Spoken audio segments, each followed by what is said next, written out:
Hi. As usual Sunday long run முடிச்சாச்சு. இன்னைக்கு ஒரு ஹாஃப் மேரத்தான் ஓடியாச்சு. ஆக்சுவலாக இன்னைக்கு ஃபுல்லாக எனர்ஜியே இல்லை, ஏன்னு தெரியல.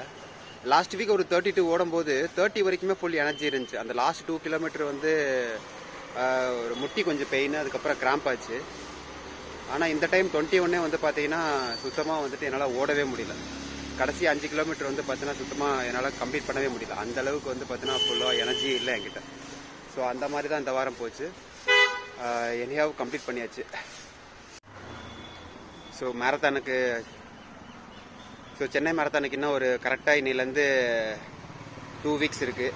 ஸோ அந்த 2 வீக்ஸில் ஓரளவுக்கு கொஞ்சம் கன்சிஸ்டண்ட்டாக ப்ராக்டிஸ் பண்ணோம்னா கொஞ்சம் ஹெல்ப்ஃபுல்லாக இருக்கும்னு நினைக்கிறேன். அதுதான் பண்ணலான் இருக்கேன்.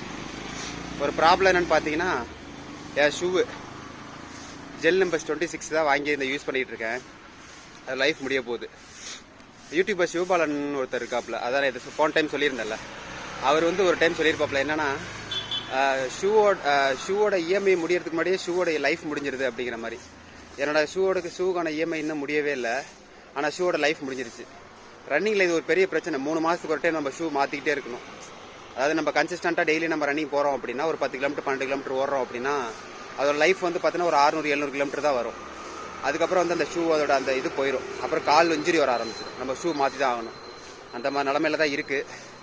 பார்ப்போம். ஆக்சுவலாக இதை வச்சு தான் ஃபுல் மேரத்தான் ஓடணும். என்கிட்ட காசுலாம் இல்லை வேறு வாங்குறதுக்கு. ஸோ அதனால் பார்ப்போம். Okay, bye. Stay heart.